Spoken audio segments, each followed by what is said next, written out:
إن الله وملائكته يصلون على النبي يا أيها الذين آمنوا صلوا عليه وسلموا تسليما. أعوذ بالله من الشيطان الرجيم. بسم الله الرحمن الرحيم. اللهم انطقني بالهدى وألهمني التقوى ووفقني للتي هي أزكى. اللهم أخرجنا من ظلمات الوهم وأكرمنا بنور الفهم وافتح علينا أبواب رحمتك وانشر علينا خزائن علومك برحمتك يا أرحم الراحمين. وصل اللهم على سيدنا محمد وعلى آله الطيبين الطاهرين. Respected brothers, respected sisters, Assalamu alaikum wa rahmatullahi wa barakatuh. In yesterday's lecture, I alluded to a very unique book that I recommended, which was غرر الحكم ودرر الكلم. This is the exalted aphorisms and pearls of speech, a book that encompassed about 11,000 maxims attributed to the Commander of the Faithful, peace and blessings be upon him. And this book was compiled by Abu al-Fath al-Amudi al-Tamimi from the ulama of the late 5th Hijri century. I decided just to add more encouragement to reading this book and to reflecting on it, to select a bundle, just to give you an example of some of the beautiful maxims that are short, concise, to the point, and that are attributed to the Commander of the Faithful. And I want to insist, alaykum salam, I want to insist on saying attributed in everything that I say, going back to the point that I have elaborated on for the past 2 nights with respect to the indefinite ascription or attribution. The fact that we are not certain that a specific hadith or a maxim has been definitely said by one of the ma'soomeen, we have to be on the safe side and say it has been attributed, it has been narrated, it has been reported. I chose 5 of the maxims and I want us to look at them and reflect on them. The first of these maxims speaks to team management. Team management. How does Imam Ali alayhi salam highlight team management? Of course, there's so many aspects to team management. There's so many recommendations. And as the corporate world and management studies develop, the more things they discover, the more skills or the more instructions or etiquette they teach and adopt. But here we're talking about texts that are 1400 years old. So something that the Commander of the Faithful mentions may not be today a new discovery. But think about this. These were mentioned in Arabia, in a place that was not known for, the corporate world or for teamwork or for management. These things are all new. They're new concepts. But we're talking about someone from the history of someone from history from 1400 years ago speaking on these matters and mentioning them and highlighting them. So he says, اجعل لكل إنسان من خدمك عملا تأخذه به فإن ذلك أحرى أن لا يتواكلوا في خدمتك. He uses the word khadam, and I'd like to change it instead of servants to workers. During that time he was referring to teamwork of the khadam, as that was very prominent and applicable to many people. So I'll change the word khadam to workers so that we can convey and relay the meaning in a modern way, contemporary way, so that we can understand it better. It says, assign each of the workers or your workers a task that you hold him responsible for, as indeed this is more appropriate to ensure that they do not depend on one another in their work. And this is something that today in teamwork is very effective. When you have a team of 5, a team of 6, and you say, I want you to accomplish this task, there's a good chance that they will depend on one another and the task may not be accomplished. Imam says, no, even that task, divide it into responsibilities. Give everyone a role, because that way you can hold each person responsible to that role when there is a deficiency or there is no success in it. And this is of course a lesson for us as well when we deal with our children at home, when we divide tasks in our community service, at our centers, in anything that we do. It is important to keep in mind that dividing tasks is essential. When someone's responsible for a specific task and there's a problem with that task, I don't have to hold the entire team accountable. Everyone's doing their best, but one person, for example, failed to do their job. And at that point, I can come and hold them accountable for that shortcoming. So this is one of the examples of the maxims of wisdom by the Commander of the Faithful. Another example is encouragement of granting refuge to the fearful. Today, politically, this is known as, granting people asylum or refugee status. Yes, the maxim speaks on a general level and may be understood in terms of individuals that are fearful and are in need of a resort, and you take them and give them refuge. But these concepts can be applicable on a large scale, on the level of hukumat, governments, but also can be applicable at the level of a small community or at the level even of individuals. He says, "Man ajara al-mustaghith ajarahu Allah subhanahu min adabih." Look how he compares between the two types of refuge and how he encourages people to take others as refugees and help them. He says, whoever gives refuge to the one who seeks his help, Allah will grant him refuge from his punishment. The same way you granted refuge to this person who was fearful, who was in need, I will give you refuge from the punishment that perhaps you would have deserved due to committing certain sins. And this is again something that is mentioned when? Way before the United Nations was created. This is 1400 years ago. In fact, it aligns with the Quran and the verse in the Quran that talks about asylum. Asylum given to whom? Mushrikeen, to that extent. Quran says, وَإِن أَحَدٌ مِّنَ الْمُشْرِكِينَ اسْتَجَارَكَ. If one of the mushrikeen comes to you and says, please help, save me, take me as a refugee, he says, أَجِرْهُ حَتَّى يَسْمَعَ كَلَامَ اللَّهِ. Take him, give him the place of security, give him what he needs, and let him hear the word of Allah subhanahu wa ta'ala. Or giving others refuge, giving others a safe space to live and to hear the word of the truth is a highly encouraged act in Islam. Not only for individuals, but also for those who are in authority, for governments, for those who are in charge.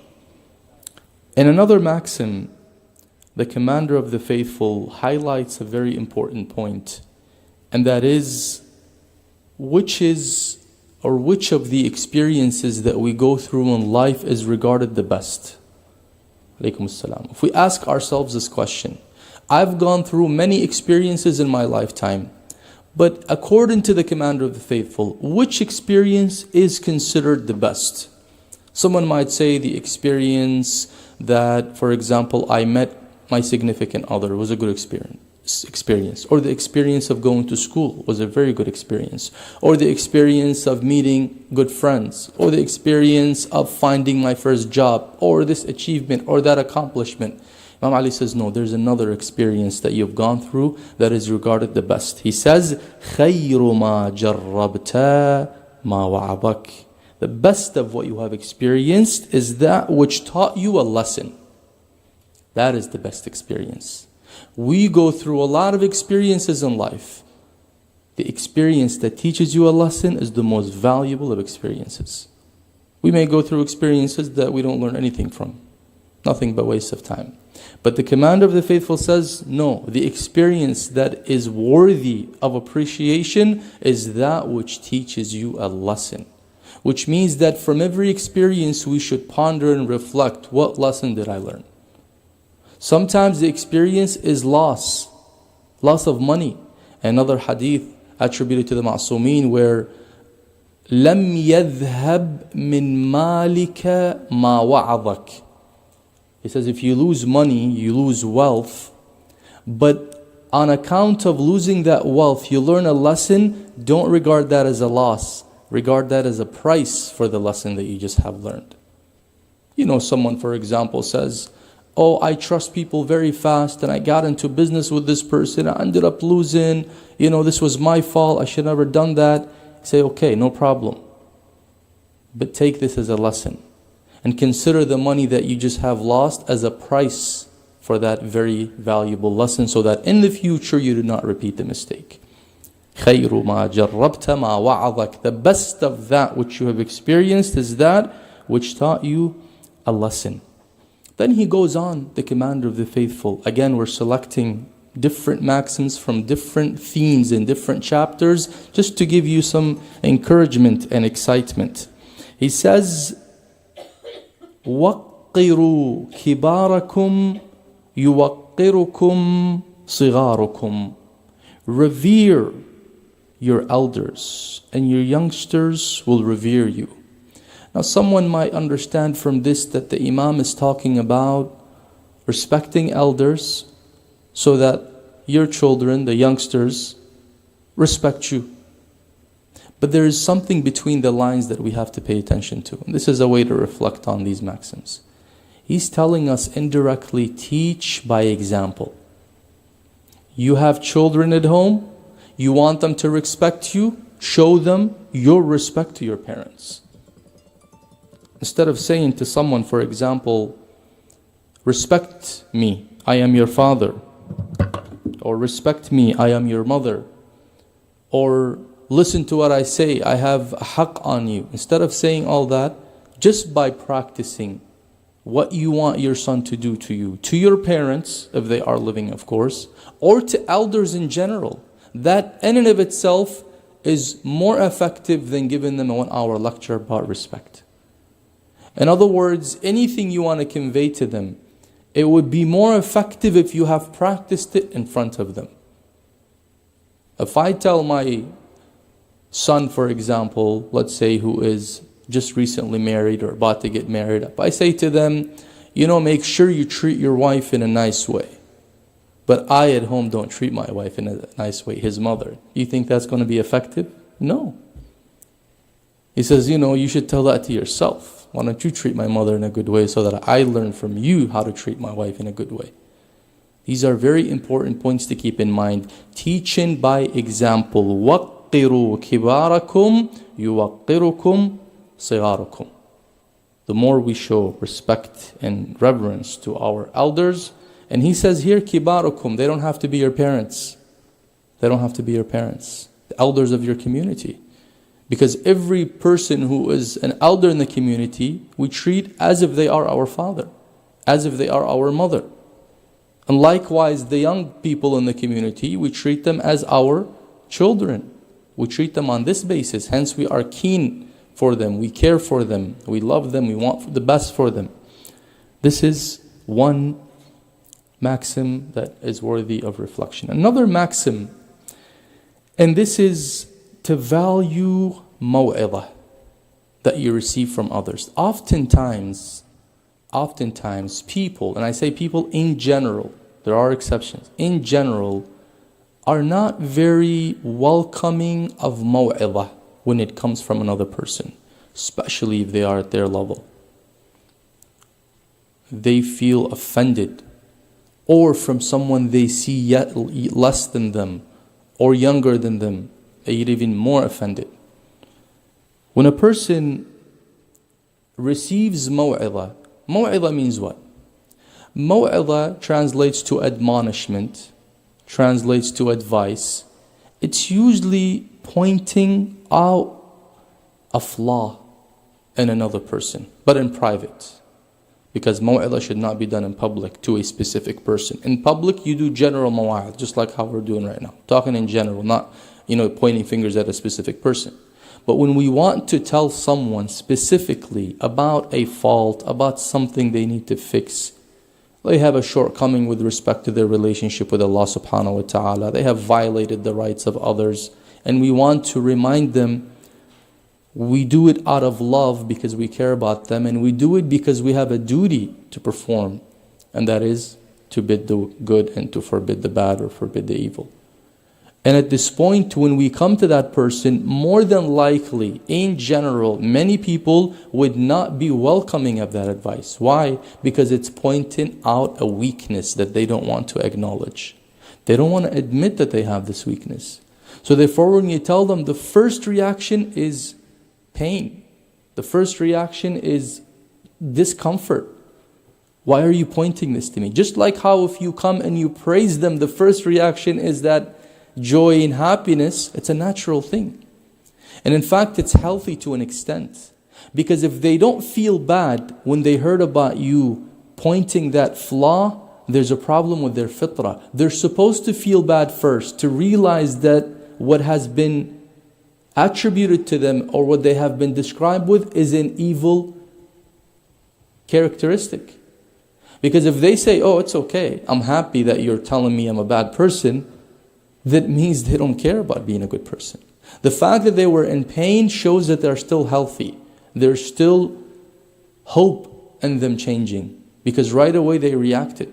They felt a little bit of pain. And again, it's okay to feel that pain for a second. What's not okay and not healthy is to continue to be in pain and to direct your pain or your dissatisfaction against the person that reprimanded you or admonished you, as opposed to your own self. Instead of me saying, hold on, thank you so much for bringing this up to me. And now I go home and reflect and say to myself, why?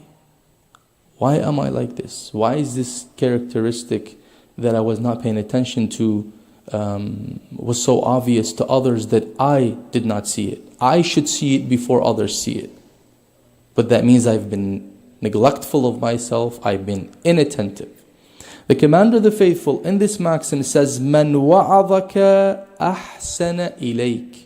He says, whoever admonishes you to act righteously, has done you a favor.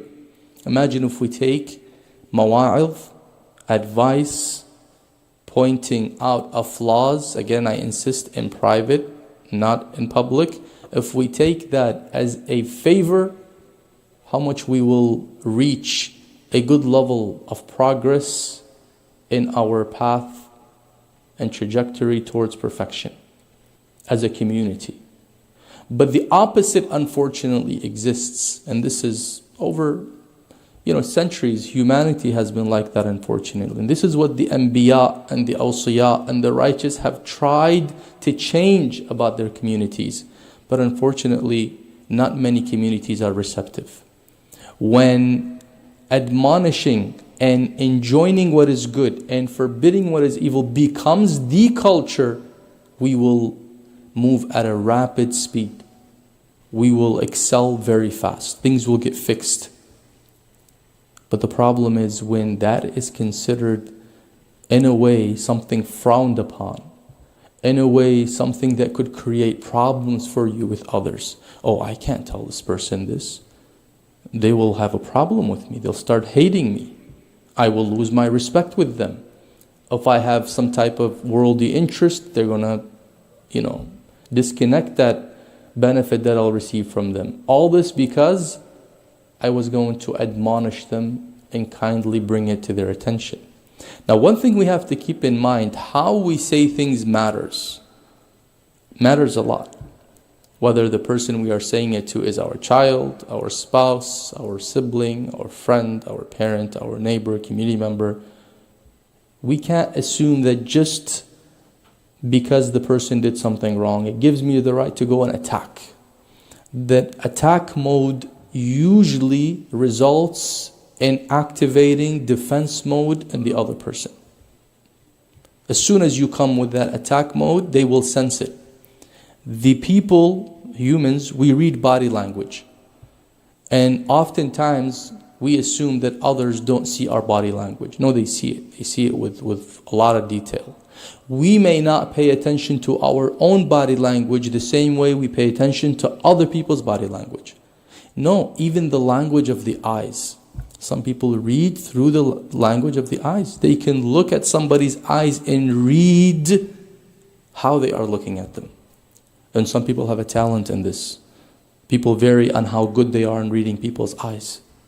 But some people have a very high, that doesn't mean that they're necessarily closer to God or spiritually connected such that they see people. No, it is a talent.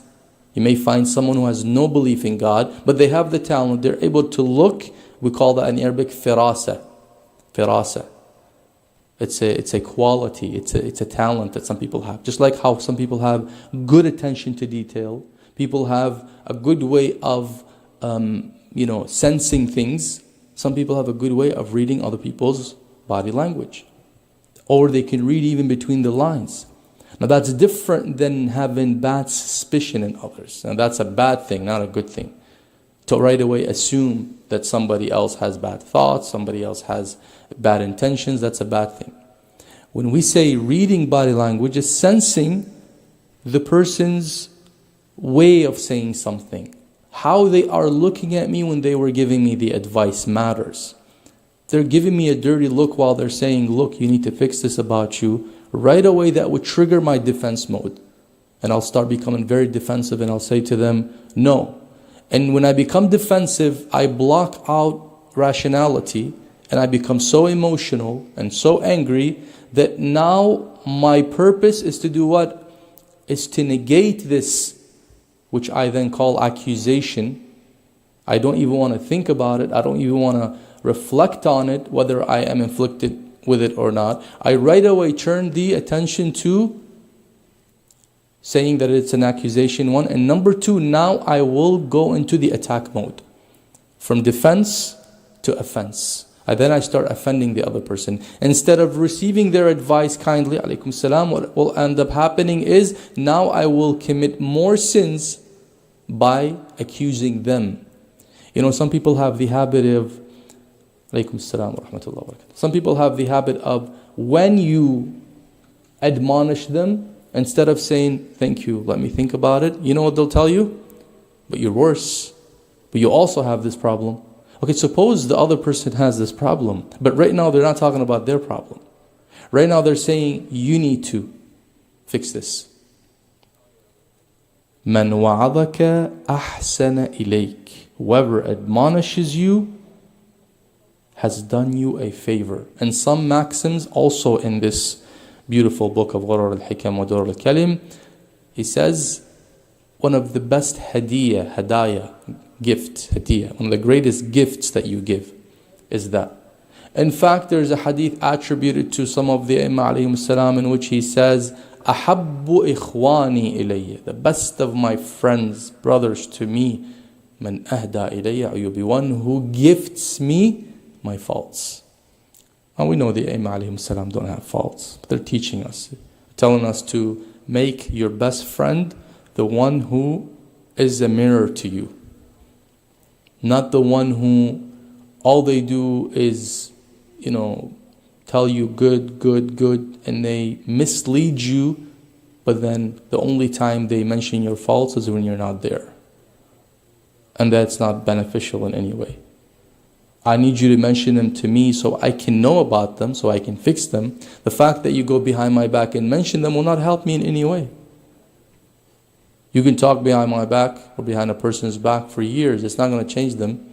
It might make them worse if they hear about it, because then again they'll become defensive. They'll start to feel animosity towards the person who talked about them. But when it becomes a way, and again a culture that is commonly accepted, that people are very receptive to advice, receptive to maw'idah, then of course community will excel and excel and excel. How do you think the corporate world today, let's look at the secular side of things, leave the spiritual side, let's look at the secular side of things. have developed so rapidly, again, on a materialistic level. Today you find, for example, the West is so successful in terms of their companies, their business, their investments, because they have implemented a very important concept and practice known as feedback, survey, feedback. You go to a hospital, you come out, they'll send you a link, fill this survey out. You go and do a business transaction, you'll please do the survey and we'll put you in some type of raffle or something to encourage, incentivize people. Survey feedback. And they don't just take it and put it in the shredder. No, they put it into perspective. They've developed a way by which they can put this feedback in and bring something out of it. And from this feedback, they're able to do what? Develop. So when you ask, how come in certain countries in the world, people are still living in the 1700s, while here in these countries, again, I'm not talking about the spiritual side of things, I'm not saying this is a perfect world, but I'm saying in terms of the material world, why are these people so successful? And why are some other people not successful? The reason is because the community on the other side, some communities on the other side, chose to consider feedback as an offense. When you tell your manager, for example, or your governor or the person in authority in some places that this should be done better, they consider you their enemy. Here, they don't do that. Again, we're not saying that our people here, that every person here and every individual in the system here welcomes feedback. No, they're human in the end. But the fact that the common practice is to welcome feedback, welcome criticism, and take it into consideration is what allowed them to progress so fast. If we implement that same concept and practice in our communities, on a spiritual level, we will reach far and far and far beyond what we could have reached if we remain in the mode that we are in, which is very reluctant and very hesitant to welcoming and accepting feedback or accepting maw'idah. So there needs to be work to be done to make maw'idah something that is precious, something that is, alaykum salam, a gift, a favor. And this requires talking about it, having conversations about it, practicing it in a very lenient way. When Allah subhanahu wa ta'ala sent Musa and Harun, He said, your first task is going to be very difficult. I'm going to send you to the most vicious human being. I'm sending you to a person who says he's God. So be ready for this. So now what do Musa and Harun do? Alayhim as-salam wa ala nabiyina wa alayhi. What do? Do they prepare their weapons? Do they go and they prepare like an eloquent speech that is so strong and use very tough words to strike the heart of Fir'aun, to bring down the level of his arrogance? No. He says, as a first step, قُولَا لَهُ قَوْلًا لَيِّنًا لَعَلَّهُ يَتَذَكَّرُ أَوْ يَخْشَى. He says, say to him a very lenient qawl. In fact, layyin is the Arabic word. Lenient perhaps was taken from the word layyin, because Arabic is much older than English. قُولَا لَهُ قَوْلًا لَيِّنًا لَيِّنًا. The very small palm tree, the baby palm tree, is referred to in the Quran as leenatin, leena. When Allah subhanahu wa ta'ala instructs the warriors when they go and they fight in defense of Islam, He admonishes them not to cut even a little leena, to preserve the environment and preserve what has been established and not destroy anything. You're going there to defend and to guide, not to attack and destroy. Leena. Here, layyinan. Both come from the root word lean. Lean is leniency. Lean, leniency. قُولَا لَهُ قَوْلًا لَيِّنًا. To the most vicious human with the most hardened hearts, He says, قُولَا لَهُ قَوْلًا لَيِّنًا. I don't think we've dealt with anybody worse than Fir'aun. So there's no need to start from the beginning with a very harsh tone. The tone matters. The body language matters. The way we glance at the person matters. The words that we select. I know it's hard. It's not easy. Especially when the person angers you by their behavior. Oftentimes, we immediately respond to people's negative behavior. Alaykum salam. And this is where it becomes a little bit tough. Sometimes we may need to take a half-hour break before we respond. Because if I'm angry, my child did something, my spouse did something, my friend did something, somebody in the community did something, and I get intrigued or get provoked and I become angry, and now I want to fix the situation, I'm not going to fix it from the fact that it's a divine duty. It's a duty incumbent upon me by Allah. No. I'm going to react on account of my anger. You all know the story in Khandaq, the Battle of the Trench, when the commander of the faithful was challenged by Amr ibn Abdul al-Amiri, and he went and he was able to defeat him. You know what happened when Imam Ali was getting ready to strike at him to end and finish him? He spat in the face of the commander of the faithful. And the riwayah says the commander of the faithful right away left him and went for some time. And the Muslims are watching and they're seeing Ali. Earlier, just a second ago, he is standing with a sword about to strike, and the man in front of him is there. Now they can't see the details, they can't see the spitting. But all of a sudden they see Ali leaving, but without striking. Did he change his mind, or what happened? Or did this person become a Muslim all of a sudden? What happened? Why did Imam Ali leave? And he left him for a while. We don't know, 10, 15, 20 minutes, a short while. And then he came back and right away he struck and ended Amr ibn Abdul, this head of the polytheists during that time. After everything settled and he was asked, his response was that he spat at me. And as soon as he did, well, in the end, Ali alayhi salam is a human being. He has his his power of anger is there, the power of desire is there, but of course he has them under control.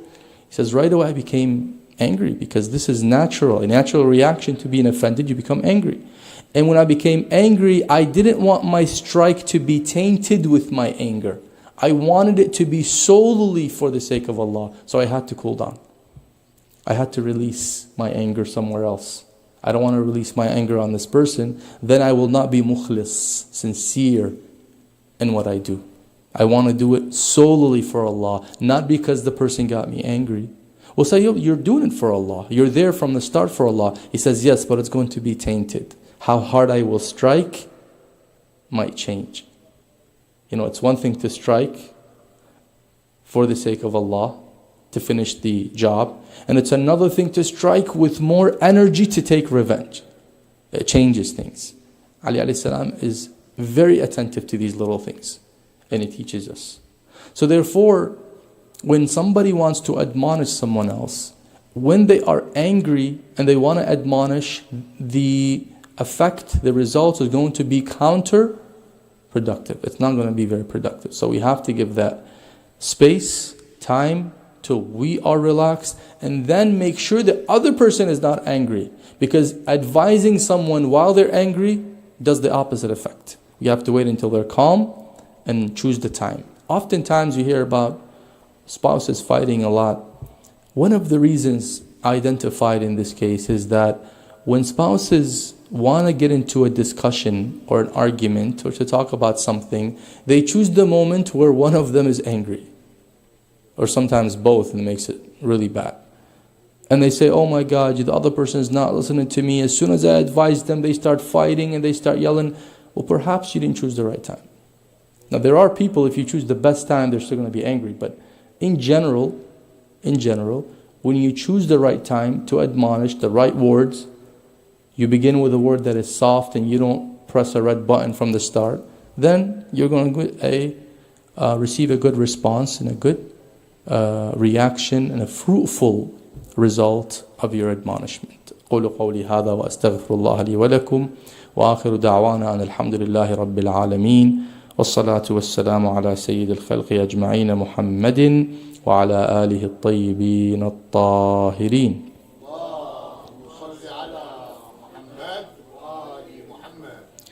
Assalamu alaikum. We have, inshallah, a few minutes for questions and answers as usual. MashaAllah, MashaAllah. Should I ask? Go ahead. Yalla, Bismillah. Question? Oh, go ahead, sorry. Thank you, Sayyid, for the lecture. Is there any zikr or verse of Quran that we can remember to kind of quench our anger immediately? Something to reflect upon or remember, at the time of anger, I mean. True. One of the verses, in fact, Allah subhanahu wa ta'ala instructs us in the Quran to say it, and then it ended up being a verse that we recite. وَاسْتَعِذْ بِاللَّهِ مِنَ الشَّيْطَانِ الرَّجِيمِ. Seek refuge by Allah from Satan. To say right away, أَعُوذُ بِاللَّهِ مِنَ الشَّيْطَانِ الرَّجِيمِ. The first dhikr you want to say. Why? Because at this moment, the most, excited person who's going to be the best of cheerleaders is Shaitan. This is where he says, yes, this is my perfect moment. When a person is angry, Shaitan says this is the easiest way to get him to give me whatever I want. So isti'adah, because isti'adah means you're saying, Ya Allah, right now I'm weak and I can't do this. I need you to help me, to keep Satan away from me. Second is to say, La hawla wa la quwwata illa billah, because this reminds you that nothing can happen, no power you have to do anything, including managing your emotion and your anger, except by that which is received from Allah subhanahu wa ta'ala. Of course, there are other techniques that are reported in the ahadith, such as changing position, leaving the environment, because it becomes very toxic. You're in the room, the person is yelling and you're yelling back, well, it's only going to get worse. But the best tip, I think, in addition to all this, practically, is to avoid the escalation from the start. When you escalate it and reach a point where you lose it, as we say, then nothing would work. That's it. It's like jumping from a very high building and on the way you say, I changed my mind. It won't work. You have to change your mind before you jump. So how do I know? We have to be smart enough and sense that something is coming. For example, somebody begins a conversation with you and you know where it's going.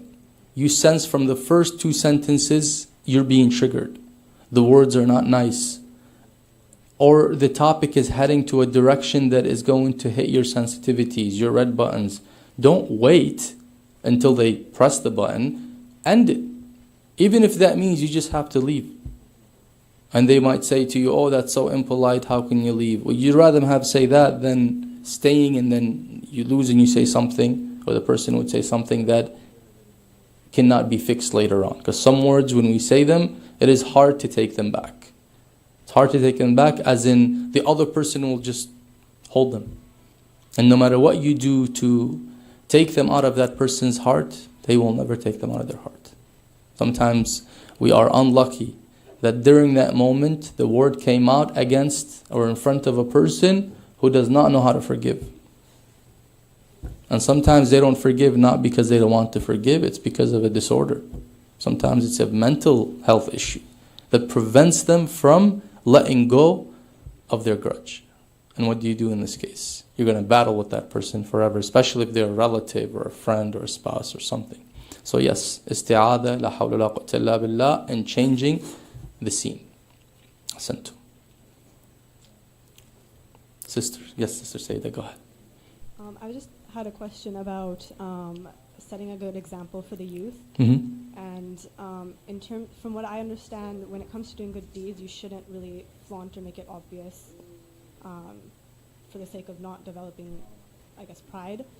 So how do you kind of balance doing good and showing and being a good example for the youth while also not setting an example of... Very good question. How do we set a good example for the youth, doing good in front of them, but the good that we're doing, we want to make sure it's done solely for Allah. So instead of showing it, we'd rather do it in private.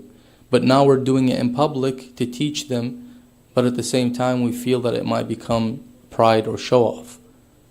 And the answer to that is your intention, your motive, not your action, your intention. Meaning that a person, when they do the act, they just want to ask themselves with all honesty, why am I doing it in front of this person? Oh, I want to lead by example. Great. For example, some people, when they want to teach someone who doesn't perform salah, and they don't want to, they're tired of telling them, do salah. When time of salah comes, they would, instead of praying in a private area, they pray next to that person, wherever that person's sitting, sending a message that you need to get up and pray. Now their intention solely is to admonish, to teach, not to show off. They have to be clear and they have to reflect on their intention. As long as that's not the case, then the person would be safe and Allah subhanahu wa ta'ala will help them. In fact, Quran says, as great as sadaqah, charity, giving to the poor in secret, as powerful as it is, the Quran praises those who also give it in public. أنفقوا سرا وعلانية الذين ينفقون أموالهم سرا وعلانية. Allah praises both. Those who give their wealth as sadaqah, sirran, in secret, and alaniya, in public. Now why in public? Because in some cases you need to do it in public in order to encourage. But who can read the intention? Allah. And you as a person can sense your intention when you reflect. But we should not allow shaitan, because this is one of the shaitan's means of telling us don't do any good, is he'll use this tactic. He used to do it.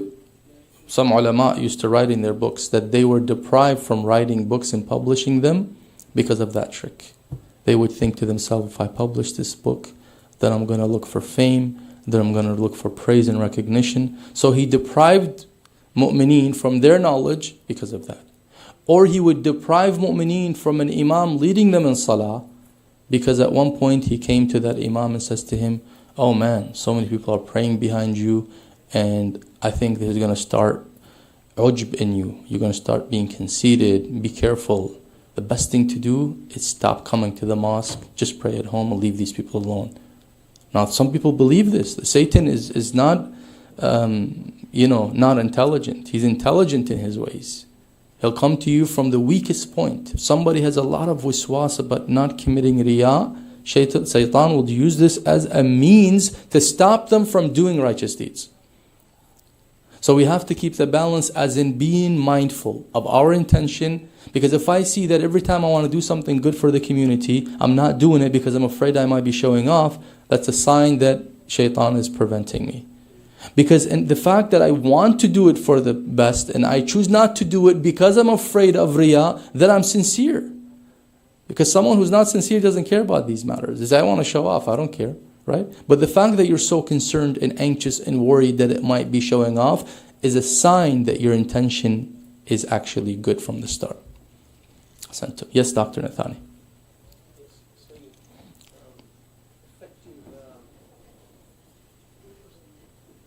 Yes. You can point out it was done by Ahlul Bayt. You mentioned lenience. You mentioned privacy. Is there anything else? Ahsantum. One of the ways is to avoid comparison and maw'idha. If I want to come to someone and say that, this is an act that you should not be doing, as soon as I compare him to another person, say, but see that other person, how they're doing so well, why don't you become like them? Because this one is provoking the envy in that person indirectly, and it creates a bigger problem. Rather, what we need to do is right away connect them to those who they regard as role models. Don't you love the commander of the faithful? Wouldn't you not want to imitate his way? He would have avoided this. He would have said this in this way. And this is a good way to encourage people to do good without offending them, without hurting their feelings.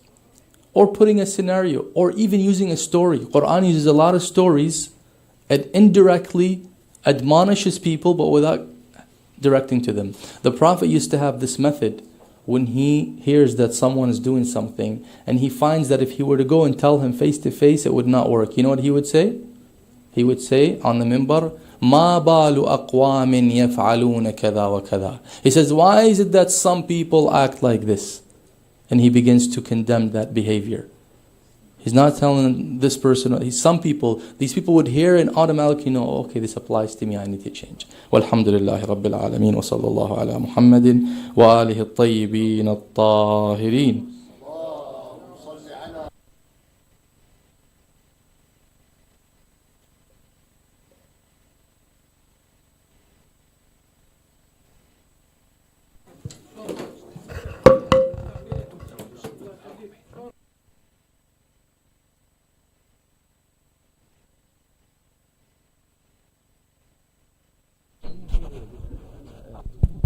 إن الله ملائكته يصلون على النبي يا أيها الذين آمنوا صلوا عليه وسلموا تسليما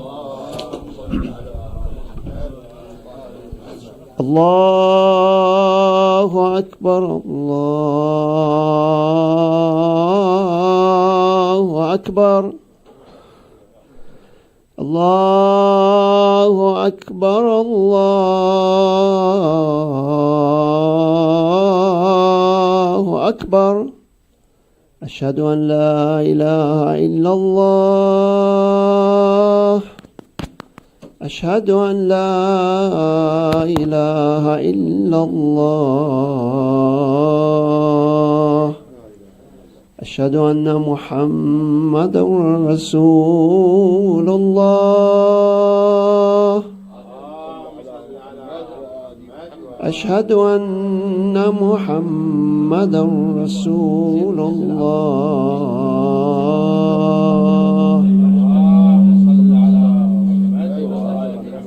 أشهد أن عليا ولي الله أشهد أن عليا حجة الله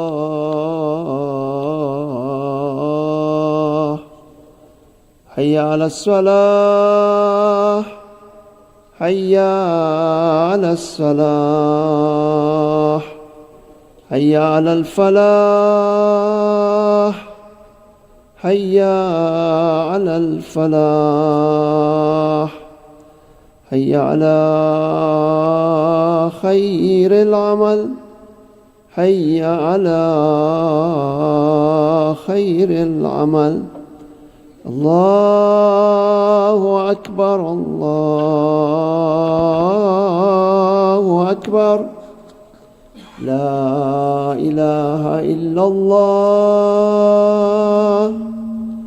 لا إله إلا الله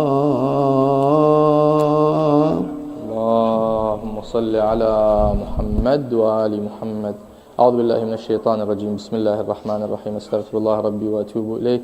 الله أكبر الله أكبر. أشهد أن لا إله إلا الله أشهد أن لا إله إلا الله أشهد أن محمدا رسول الله أشهد أن محمدا رسول الله صلى الله عليه وآله. أشهد أن عليا ولي الله أشهد أن عليا ولي الله.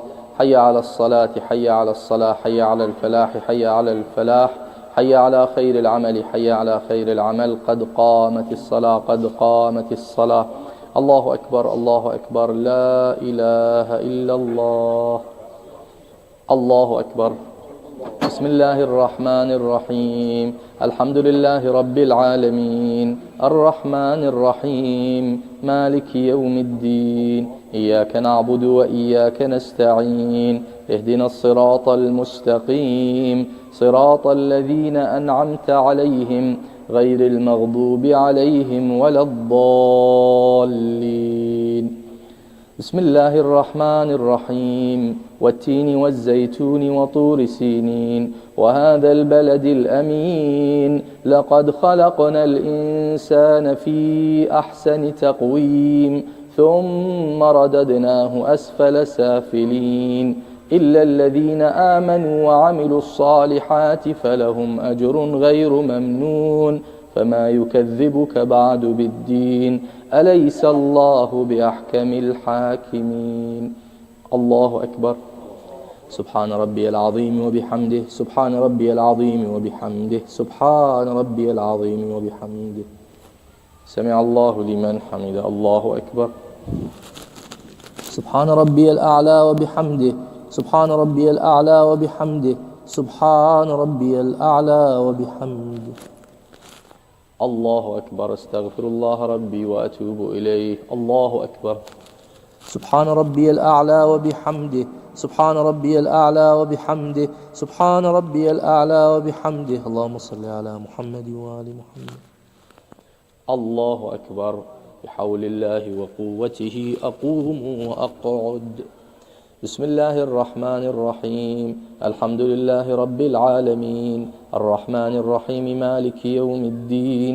إياك نعبد وإياك نستعين. اهدنا الصراط المستقيم، صراط الذين أنعمت عليهم غير المغضوب عليهم ولا الضالين.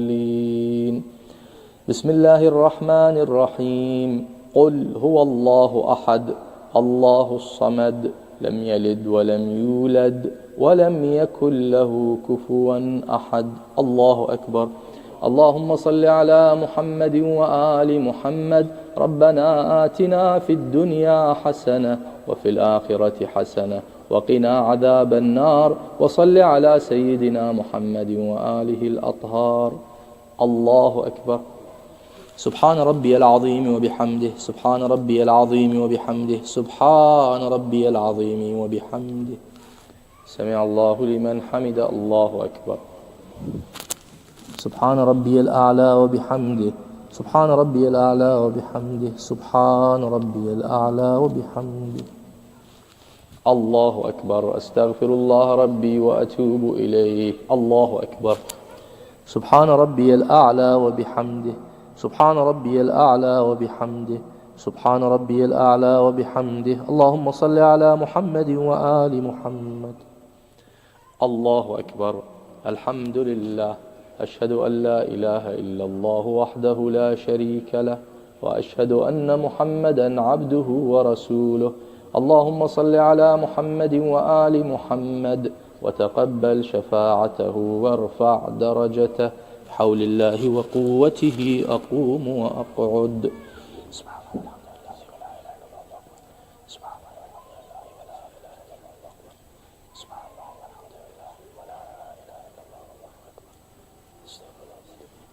الله أكبر. سبحان ربي العظيم وبحمده، سبحان ربي العظيم وبحمده، سبحان ربي العظيم وبحمده. اللهم صل على محمد وآل محمد. سمع الله لمن حمد. الله أكبر.